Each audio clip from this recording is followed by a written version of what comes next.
Time is a very difficult thing to pin down. There's a famous saying of St. Augustine of Hippo that when he was asked, "What is time?"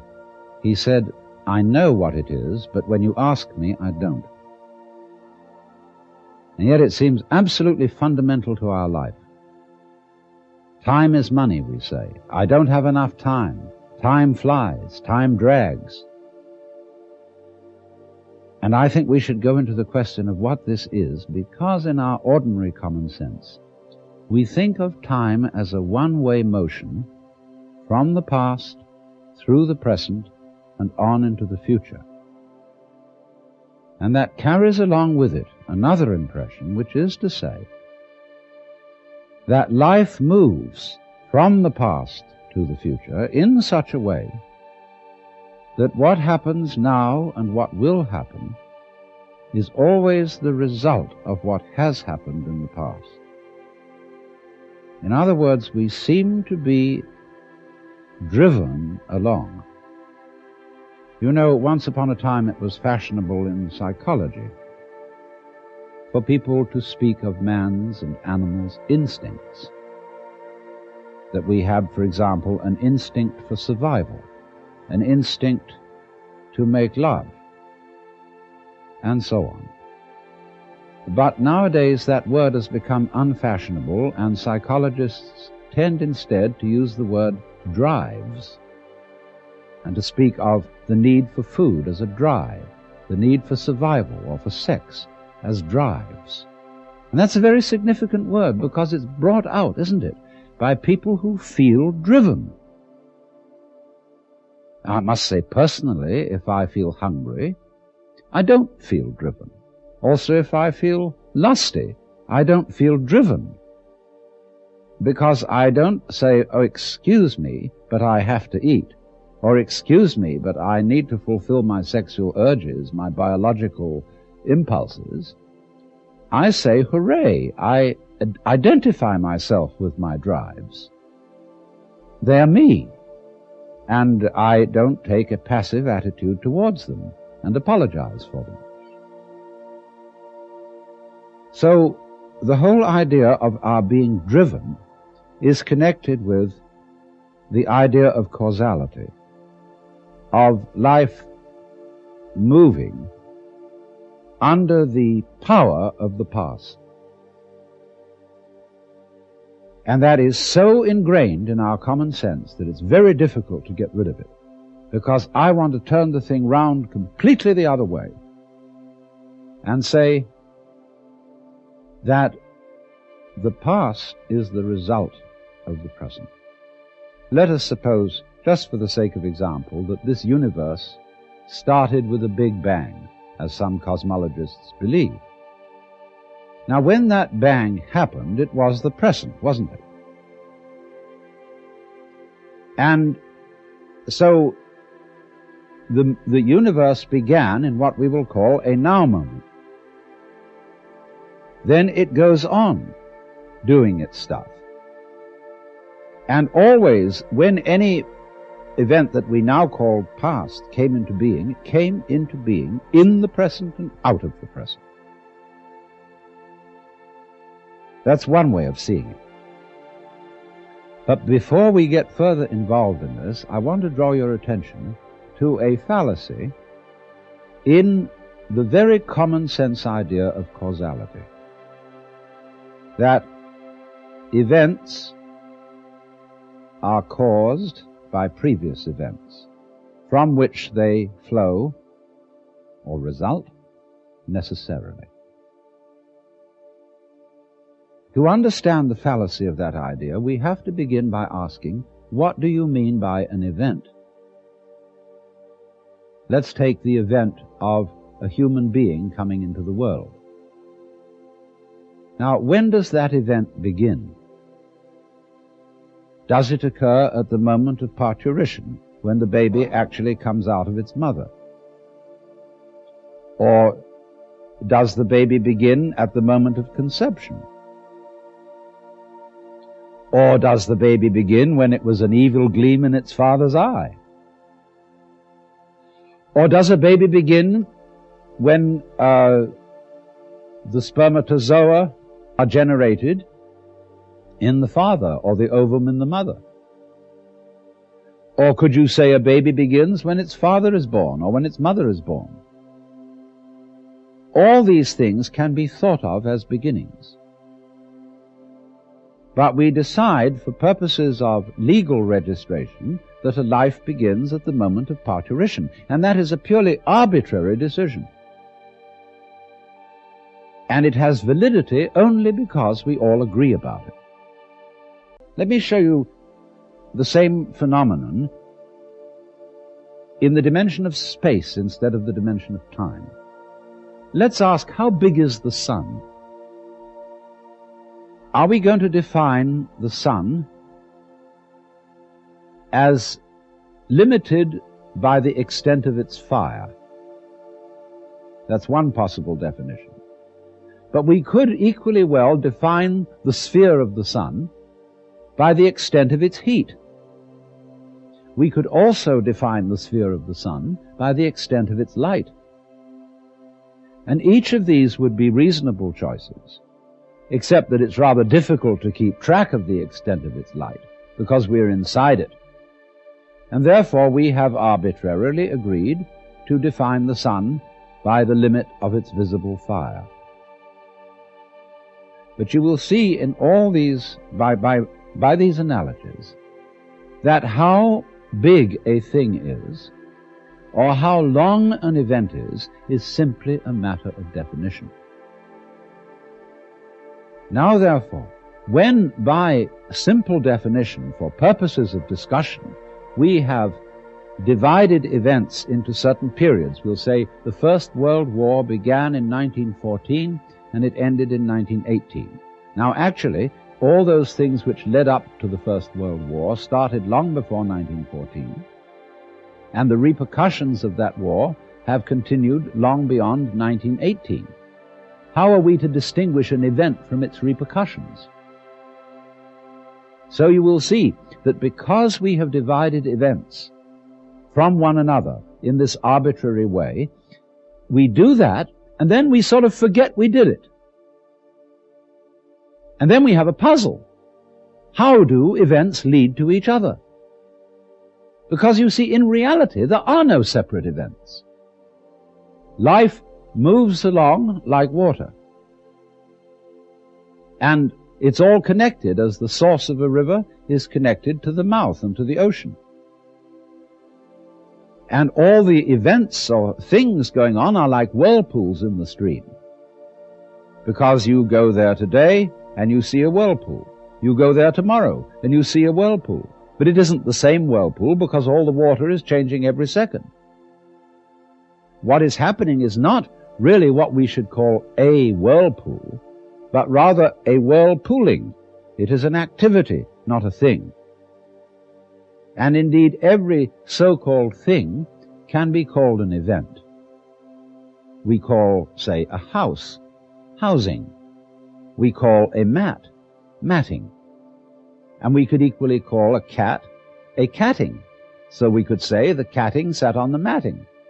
And we would thereby have a world in which there were no things but only events. To give another illustration, a flame is something we say, there is a flame on the candle. But it would be more correct to say, there is a flaming on the candle, because the flame is a stream of hot gas. Let's take another amusing example. We say fist, and fist is a noun. And fist looks like a thing, but suddenly what happens to the fist when I open my hand? See, I was fisting. Now I'm handing it to you. So every kind of so-called thing can be spoken of as an event, and because events flow into each other, the fisting flows into the handing, we cannot say exactly where one ends and the other begins. So therefore, if we remember that, we shall see that we do not need the idea of causality to explain how a prior event influences a following event, because it's like this. Supposing I'm looking through a narrow slit in a fence, and a snake goes by. I've never seen a snake before, and this is mysterious. And I see through the slit in the fence first the snake's head. Then I see a long, trailing body, and then finally the tail. I say, well, that was interesting. Then the snake turns round and goes back. And again I see first the head, and then after an interval the tail. Now if I call the head one event and the tail another, it will seem to me that the event head is the cause of the event tail, and the tail is the effect. But if I look at the whole snake, I will see a head-tailed snake, and it would be simply absurd to say that the head of the snake is the cause of the tail, as if the snake came into being, first the head and then the tail. The snake comes into being out of its egg as a head-tailed snake. And so in exactly the same way, all events are really one event. We're looking, when we talk about different events, we're looking at different sections or parts of one continuous happening. And therefore, the idea of separate events which have to be linked by a mysterious process called cause and effect is completely unnecessary. But having thought that way, we think of present events as being caused by past events, and therefore we tend to regard ourselves as the puppets of the past, as driven along by something that is always behind us. Now, to overcome this impression, it's very simple. You begin again with an experiment which I suggested in a previous talk about meditation. Approach the world through your ears. If you shut your eyes and make contact with reality purely with your ears, I mean, it's kind of silly perhaps to shut your eyes when you're looking at television, but do it just for a moment. And you will realize that the sounds you are hearing are all coming out of silence. You hear, and it fades away, fades, fades, fades, fades, and finally disappears. It's a curious world, this, isn't it? Because you hear all the realities in it, the sounds, suddenly coming out of nothing. You don't see any reason for them to begin. They just appear, and then they echo away through the corridors of the mind which we call memory. Now, if you open your eyes, it's a little harder to see this with your eyes because, unlike sounds, the eyes sound static. Or rather, they look static. Everything looks still to your eyes. But you must understand that the world you are looking at, say when you look at a light, that light is vibrating. All material things are vibrations, and they are vibrating at you now in the same way as the sound was vibrating on your ears. In other words, the present world that you see is a vibration coming just as the sound comes out of silence. The light is coming out of space. It's coming out of nothing straight at you now and echoing away into the past. So the course of time is really very much like the course of a ship in the ocean. Because here's the ship, you see, and it leaves behind it a wake.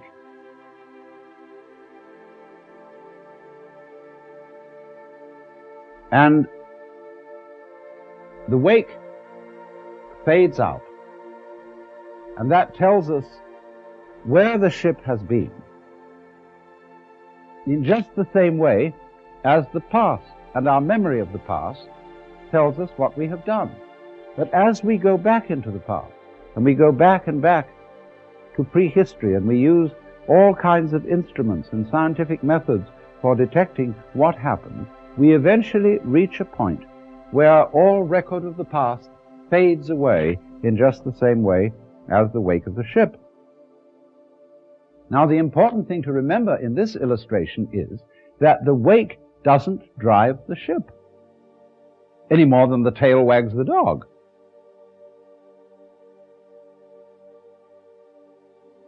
Supposing there's a neurotic, difficult child, and one school of thought used to say, well, bang him about, beat him up, and maybe he'll change.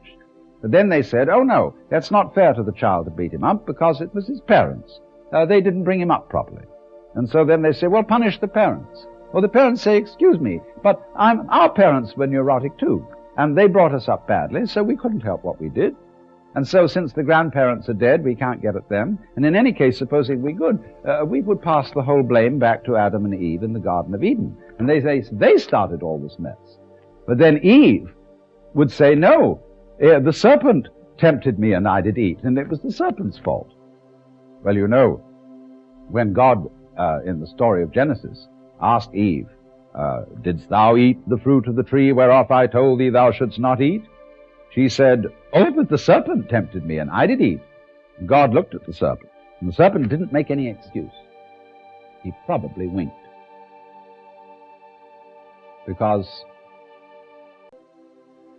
the serpent, being an angel, was wise enough to know where the present begins. So you see, if you insist on being moved, being determined by the past, that's your game. But the fact of the matter is, it all starts right now. But we like to establish a connectivity with the past, because that gives other people the impression that we're sane. If you ask me then, why am I talking? Well, I could say I'm making a living this way, or I have a message that I want to get across to you. But that is not the reason. I'm talking for the same reason that birds sing, and for the same reason that the stars shine. I dig it. Why do you dig it? Well, I could go on answering all sorts of questions about human motivation and psychology, but they wouldn't explain a thing, because explaining things by the past is really a refusal to explain them at all. All you're doing is postponing the explanation. You're putting it back and back and back and back, and that explains nothing. What does explain things is the present. Why do you do it now? Now, this is a slight cheat, because that doesn't explain it either. Because what happens now, just as the sound comes out of silence, all this comes out of nowhere.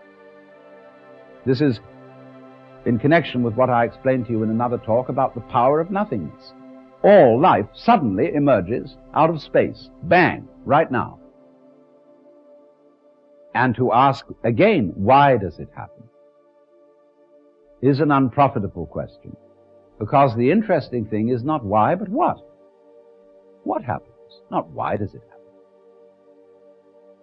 I can say, well, I am doing this now because I did that then, and so I am producing for you a continuous line of thought. But actually I'm doing it backwards. I'm doing it always from now and connecting up what I do now with what I did so that you can see a consistent story. If I define myself as the whole field of events, we'll say the organism-environment field, which is the real me, then all the things that happen to me may be called my doing. And that is the real sense of karma. But when we speak about freedom from karma, freedom from being the puppet of the past, that simply involves a change in your thinking. It involves, in other words, you're getting rid of the habit of thought whereby you define yourself as the result of what has gone